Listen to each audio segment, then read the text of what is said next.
ஓம் ஸ்ரீ குருப்பியோ நமக. நன்றாக குரு வாழ்க, குருவே துணை. பரபிரம்ம ருத்ர காயத்ரி ஞானஸ்தலத்து நண்பர்களுக்கு வணக்கங்களும் வாழ்த்துக்களும். இந்த பதிவில் கன்னியா லக்னத்திற்கு 7 நாட்களுக்கான பலனை பார்க்க போகிறோம்.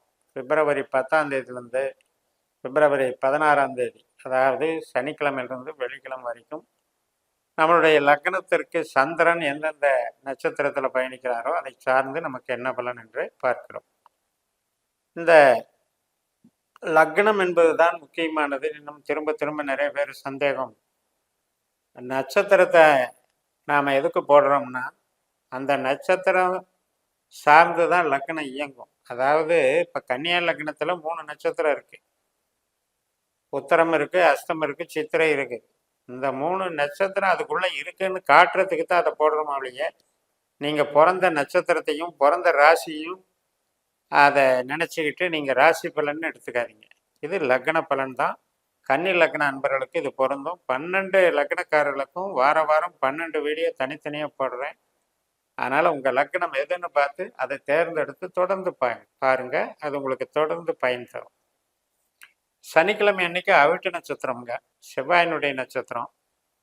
அதனால் அந்த அன்னைக்கு மகர ராசியில் பகுதி, கும்பராசியில் பகுதி சந்திரன் பயணிப்பார். 5ஆம் இடம் 6ஆம் இடம். ஆனால் செவ்வாய் சூரியனுடைய பலனை இன்னைக்கு தர்றார். அது 5ஆம் இடத்துல தான் செவ்வாய் சூரியன் இருக்காங்க.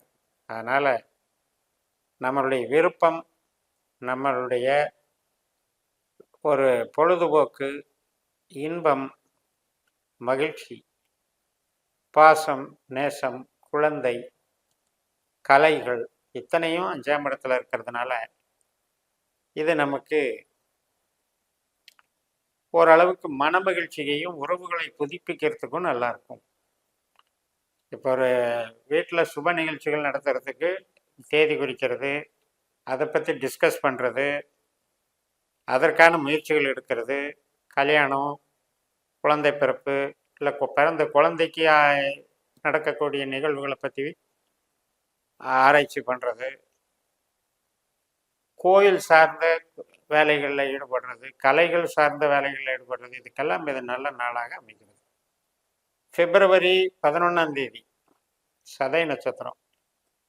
இப்போ ராகுனுடைய நட்சத்திரம். நம்மளுக்கு ராகு 7ஆம் வீட்டில் இருக்காரு.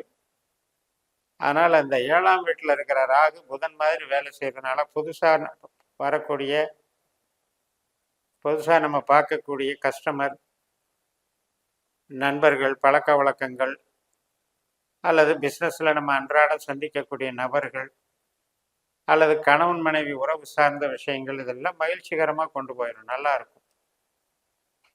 இதே பிப்ரவரி 12ஆம் தேதி திங்கட்கிழமை பூரட்டாதி நட்சத்திரம். மதியம் 2:56 வரைக்கும் பூரட்டாதி நட்சத்திரம். அப்போ குருவினுடைய செயல்பாடுகள் இன்னைக்கு நம்மளுக்கு நடக்கும். நம்பிக்கை சார்ந்து கொஞ்சம் இயங்கிறது, கொஞ்சம் நம்ம ஹார்ட் ஒர்க் பண்ணணும்னு நினைக்கிறது, வேலை செய்ய முடிய மாட்டேங்குதே அப்படின்ட்டு கஷ்டப்படுறது, அப்படின்னு பண்ணால் கூட அதனால் பாதிப்பு கிடையாது, கஷ்டமாக தெரியாது. ஏதோ ஒரு வகையில் சுமூகமாக முடிஞ்சு நல்ல பலனை கொடுத்துரும். கொஞ்சம் மனசில் நெருடல் இருக்குது, முடியுமா முடியாதா, ஒரு ஆசிலேஷன் மைண்ட் இருக்கும். ஆனால் சரியாக போயிடும். உறவுகளுக்கு நல்ல நாள் தான், ஜாலியான நாள் தான். திங்கக்கிழமை முடிஞ்சது. செவ்வாய்க்கிழமை பிப்ரவரி 13ஆம் தேதி உத்திரட்டாதி நட்சத்திரம். மதியம் 12:35 வரைக்கும். அதாவது நாள் 2:56 மத்தியானம் தொடங்கி இந்த செவ்வாய்க்கிழமை அன்னைக்கு 12:35 வரைக்கும் சனியினுடைய நட்சத்திரம். இப்போ சனி பகவான் அப்படிங்கிறவர் நம்மளுக்கு 6ஆம் வீட்டில் இருக்கார் இல்லையா, வேலை வாய்ப்புக்கு நல்லது பண்ணுவார். ஏதாவது லோன் எதிர்பார்த்துருந்தாலும் அந்த லோன் கிடைக்கும், பேங்க் லோனு. அதே போல் ஒரு சிகிச்சை எடுக்கிறதுக்கும் சப்போர்ட் பண்ணும். எதிரிகள் வசப்படுவாங்க, எதிரிகளை ஜெயிக்கிறதுக்கு உண்டான ஆற்றல் கிடைக்கும். அதனால் இது பணம் பெறுகிறதுக்கும் சொந்த தொழிலுக்கும் உழைப்புக்கும் நல்ல நாளாக எடுத்துக்கலாம். மதியம் 12:35க்கு மேலே ரேவதி நட்சத்திரம், புதனுடைய நட்சத்திரம். அது உங்களுக்கு மன மகிழ்ச்சியை தரும், உறவுக்கு நல்லா இருக்கும், கொஞ்சம் ஒர்க்கு ஃப்ரீயாக இருக்கும். சில பேருக்கு ஒர்க்கே இல்லாத மாதிரி ஜாலியாக இருக்கும். குழந்தைகளோட பொழுது கழிக்கிறது, திருமணம், குழந்தை பிறப்பு, சுபகாரியங்கள் இதுக்கான முயற்சிகளில் ஈடுபடுறதுக்கெல்லாம் சிறப்பாக இருக்கும். கல்வி படிக்கக்கூடிய மாணவர்களுக்கு வளர்ச்சிகள் நன்றாக இருக்கும். கலைகள் பயில்பவர்களுக்கும் நன்றாக இருக்கும். அதனால் சந்தோஷத்தை கொடுக்கக்கூடிய நாளாக மதியம் 12:35 மேலே ரேவதி இருக்கும். மறுநாள் புதன்கிழமை பிப்ரவரி 14ஆம் தேதி காலையில் 10:42 வரைக்கும் இந்த பலன். அதுக்கப்புறம் சந்திரன் 8ஆம் வீட்டுக்கு போயிடுறாரு, மேசராசிக்கு. 8ல் சந்திரன் போனாலே கொஞ்சம் மனசுக்கு சஞ்சலம், தடை, கஷ்ட நஷ்டம் அப்படிங்கிறத குறிக்குது. பட் இருந்தாலும் கூட கேதுனுடைய நட்சத்திரத்தில் சந்திரன் போகிறதுனால அந்த கேது பகவான் நம்மளுக்கு லக்னத்திலே உட்கார்ந்துருக்கிறதுனால சந்திரனுடைய நட்சத்திரத்தில் இந்த 1-8 கேதுவும் சந்திரனும் பரிவர்த்தனை வாங்கிக்கிறதுனால சில பேருக்கு எதிர்பாராத நன்மைகளும் நடக்கும். ஏன்னா பரிவர்த்தனைங்கிறது ஒரு நல்ல பலனை, சந்தோஷத்தை கொடுக்கும், உறவுகள் வழி மேன்மைகளை கொடுக்கும், எதிர்பாராத இன்ப அதிர்ச்சின்னு சொல்கிறோம் இல்லையா, அது மாதிரியும் நடக்கும். ஆனால் ஹெல்த் இஷ்யூஸில் கொஞ்சம் பார்த்துக்கணும், அல்லது புது முயற்சிகளை கொஞ்சம் அவாய்டு பண்ணிக்கணும், சேஃப்டியாக இருந்துக்கலாம். இந்த கேதுனுடைய நட்சத்திரமானது மறுநாள் பிப்ரவரி 15ஆம் தேதி வியாழக்கிழமை காலையில் 9:25 வரைக்கும் இருக்கு. அதுக்கப்புறம் பரணி நட்சத்திரம் தொடங்குது. பரணி நட்சத்திரங்கிறது சுக்கிரனுடைய நட்சத்திரம். சுக்கிரன் நமக்கு 5ஆம் வீட்டில் இருக்கார், சூரியனுடைய நட்சத்திரத்தில் இருக்கார். அதனால் குழந்தைகள் சம்பந்தப்பட்ட செலவுகள் அப்படின்னு எடுத்துக்கலாம். குழந்தைகளுக்காக நாம் ஏதாவது பிரயாணம் போகிறது, அவங்களுக்கான ஒரு முயற்சிகளை எடுக்கிறதுன்னு எடுத்துக்கலாம். நம்முடைய சுகதுக்கங்கள் அப்படின்னு பார்க்கும்போது உறவினர்கள் வழி, பிரியப்பட்ட நபர்கள் வழி, இந்த சுக்கிரனும் சூரியனும் 5லேயே இருக்கிறதுனால இப்போ உறவினர்கள் வழியில் பார்த்தீங்கன்னா நம்ம எதிர்பார்க்குற ஒரு ஒத்துழைப்பு இல்லையே அப்படிங்கிற ஒரு சஞ்சலத்தை அங்கே உருவாக்கும்.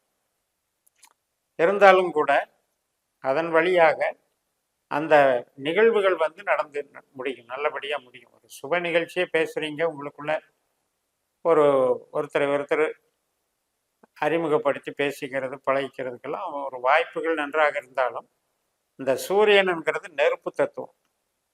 அதில் கொஞ்சம் ஹார்ஷ் பிஹேவியர் இருக்குங்கிறத மைனஸில் வச்சுக்கிட்டு பழகினா போதும். அடுத்தபடியாக கடைசி நாள் பிப்ரவரி 16 வெள்ளிக்கிழமை காலையில் 8:46 பரணி முடிஞ்சு கார்த்திகை நட்சத்திரம் தொடங்குது. சூரியனுடைய நட்சத்திரம். சூரிய பகவான் 5ஆம் வீட்டில் தான் இருக்கார். ஸோ அதனால் கன்னியா லக்னத்துக்கு இந்த வாரத்தில் மெயினான 5-7 தான் வேலை செய்யுது. 5-7ங்கிறது என்ன? கணவன் மனைவி உறவு, குழந்தைகள் உறவு, பழக்க வழக்க உறவு, உறவினர்கள் வழி, கலைகள் வழி, குதூகலம், சந்தோஷம், இதெல்லாமே நல்லா இருக்குது. கடைசி நாளும் கார்த்திகை நட்சத்திரம் சிறப்பாக இருக்குது. அதனால் கோயிலுக்கு போகிறது, இஷ்ட தெய்வத்தை வணங்குறது, ஒரு நல்ல காரியங்களை பேசுறது, பிடிக்கிறது, இதுக்கெல்லாம் நல்லா இருக்குது. இந்த என்ன அப்படின்னா இந்த கிரக சேர்க்கை அப்படின்னு எடுக்கும் பொழுது சூரியன், செவ்வாய், சுக்கிரன், புதன், இது எல்லாத்தினுடைய தன்மையும் பார்க்கும்போது அந்த கிரகங்களுக்குள்ளே ஏற்படக்கூடிய சில இந்த முரண்பாடுகள் சூரியனுக்கும் சுக்கிரனுக்கும் கொஞ்சம் ஆகாது, செவ்வாய்க்கும் சுக்கிரனுக்கும் கொஞ்சம் உணர்ச்சி வசப்படுறதுல பிரச்சனை. இது மாதிரி அந்த இன்ப நிகழ்வுகள், இன்பத்தை எதிர்பார்த்து செய்கிற நிகழ்ச்சிகளில் சில எமோஷனல் ப்ராப்ளம்ஸ் வராமல் நம்ம கண்ட்ரோல் பவரை வச்சுக்கிட்டாலே இந்த வாரம் உங்களுக்கு சுபிட்சமாக இருக்கும் என்று கூறி நிறைவு செய்கிறேன். இந்த சேனலை சப்ஸ்கிரைப் பண்ணி ஷேர் பண்ணுங்கள். உங்கள் தனிப்பட்ட ஜாதக பலாபலன்களை என்னுடைய வாட்ஸ்அப் நம்பரில் தொடர்பு கொண்டு பலன் பெறுங்கள். உங்களிடமிருந்து விடைபெறுகிறேன். உங்கள் JMS. நன்றி, வணக்கம்.